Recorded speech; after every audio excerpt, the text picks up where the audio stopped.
Hey guys, what's up? Today we should talk about the top and best releases for iOS 11, 12, 13, and 14. The first release is called All-Store. Its apps allows third-party apps to automatically be re-signed after a free Apple developer account before they expire. So you sign your own apps.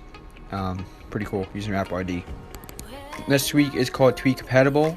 So it supports iOS 9.3.3 up to iOS 12.x. It does support iOS 13. I'm not sure about iOS 14. You basically mark each tweak as if it's working or not working based on your iOS version in iPhone, and you can let others know. So, if I want to go through the tweak, I could see it right here if it's working, not working. I also show more reviews and show the version to see what versions it is working on or not working on. So this could save you. I mean, you could save you from getting a boot loop or ruining your jailbreak if you download a bad tweak. Next week's called CSources 2. CSources2.app package manager sources manager. So manage and toggle apt source entries. Next week's called Shuffle. Mix up your preferences. Next week's called Fast Unlock X, faster unlock for the iPhone X. Next week's called Lock Plus Pro, the ultimate lock screen tweak. Next week's called Dock X, simple tweak for the dock. Next week's called Xpad, add customizable pasteboard shortcuts to your iPad keyboard. If you own an iPhone, check out Dock X. So, next is called CC Hide, crowd with iOS 7, 8, and 9. Crowd with iOS 4 allows you to choose which sections are displayed in the control center. You can hide the media control section when no music is being played. Next is called Lock Plus Pro, best lock screen tweak on a jailbroken iPhone device. Has over 10,000 downloadable free themes.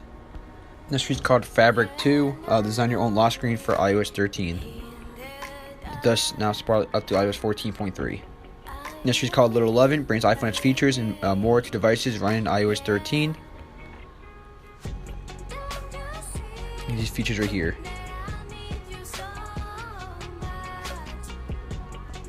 Next is called BioProtect XX, fixes a security issue when a protected application could be opened by Siri. So it supports iOS 12, 13, 14, adds Face ID, Touch ID, or passcode, so it's to your apps and games, so it's extra layer of protection. Next is called Shuffle, an update for iOS 14. Shuffle is a preference app that makes it organize your settings into easier to navigate sections. Next is called Color My Dock, gives your dock some love, no option to configure, just solid tweak and double tap on the dock to invoke color picker.